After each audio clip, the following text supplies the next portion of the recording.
Alright, so we're going to be doing the unboxing of the Gigabyte Aorus Z390 Pro Wi-Fi mainboard. This is a Z390 mainboard. I've worked with it before. I actually put one into Retcon Raiders build. Great mainboard. It's actually one of the better budget mainboards out there. Flip it over here for you so you can kind of see a little bit of light issue here. One of the best things about this mainboard is the Vrms. It has 6 phases, double to 12, with an additional phase for the integrated GPU. And when you look at what Asus was offering in the same price category of around $180 to $200, depending on where you buy it, you weren't going to find something with that strong of a VRM and those good of a heat sinks. So it supports the Z390 chipset. So Intel 9th gen and 8th gen chips all work. In this case, we're going to be hooking this board up to an 8086K, which is basically an 8700K with a different number, and that can turbo up to 5 gigahertz, I believe, on one core. So let's go ahead and open it up. All right, inside you have your standard packaging. This is just the main board here. Typical Gigabyte fashion, wrapped in anti-static bag. I'm going to set that aside for the moment. And we'll go into the rest of the box first. All right, inside we have various cables.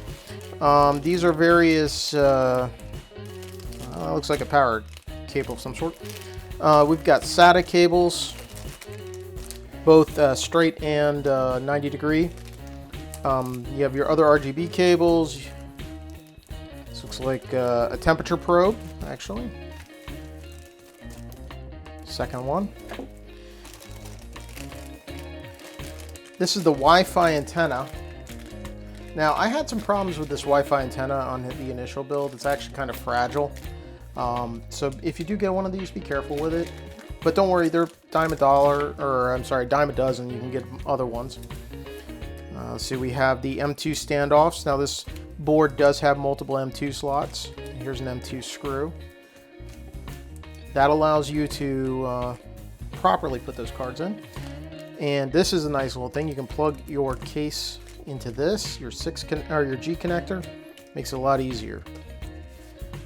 Multilingual manual, just a real basic guide. You have your disc in case you really want old drivers that don't do anything properly. A hard plastic Aorus case badge. It's actually one of the nicer ones I've seen. I like that one. Another M2 screw, and of course the manual, which is a little thinner than most, but it will get you through what you need to know. You know, it's the basics. Gigabyte, you know, they didn't go overboard with this board. I mean, keep in mind it is a budget board, but they didn't go underboard with it. You know, you get what you need, and that's it. But what you get is actually pretty decent. Now let's take a look at the main board itself. So we're going to move the box out of the way. And we're going to go ahead and remove it from the anti-static bag. Make sure you're grounded.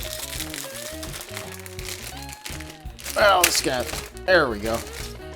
And I hit my lamp in the process.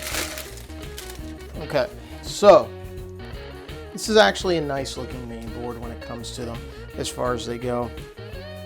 You have your chokes. This is your VRM cooling heatsink, kind of, if you want to call it that. Real heat sinks actually have fins. This is just a kind of piece of metal that they stick on there, but it works. You have your M2 slot. That's the same slot we used with Raiders' other build. We put a Phison E12 based drive in there. It worked perfectly fine. 4 DIMM slots over here. We're going to put his new build with 32 gigs of RAM, so that works fine.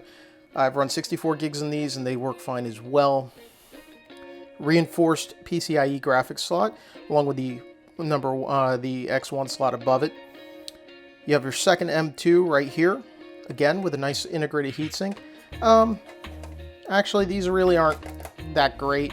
They kind of feel very plasticky. I wouldn't be surprised if they are plastic. But you don't have to have them on there. You can take them off and leave them off. So it doesn't really matter. They are metal. It's just not great metal. So, and then I do like the fact that they color code. I don't know if the camera's gonna pick it up, but they actually color code the plugins for you for the main board, and they clearly label, like say USB 3, which is great if you're not used to building it or you lost your manual and you just need a quick reference. Amped up audio. Well, I mean, the audio sounded okay. So coming around to the back of the board, you have your integrated I/O shield, which is a nice feature. This can be a boon or a bust depending on if you have a cooler or a GPU that can interfere with it. Most of the time I had no problems with them. Sometimes I do, unfortunately.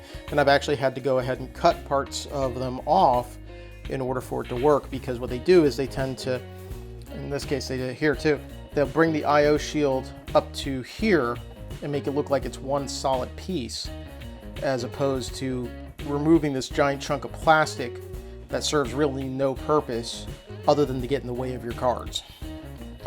But the rest of it is Gigabyte standard. You have your USB. I'm going to turn it this way. I can't really do that. You do have your 4 USB 2.0 ports. You have your USB 3.1 port and 3.0 port, USB 3.1 as well, USB 3.1 Type-C, and USB 3, as well as your Ethernet port. And additionally, you have your audio jacks, which is nice because you actually have the full set there, as opposed to some boards which only give you 3. So then you have to use combos or you have other issues. The Wi-Fi are here again, kind of fragile. Be careful with them. So on the back of the board, well, there's just not much to see. It's just the back of a board. Okay. Again, I like the fact that the VRMs are actually really solid on this board.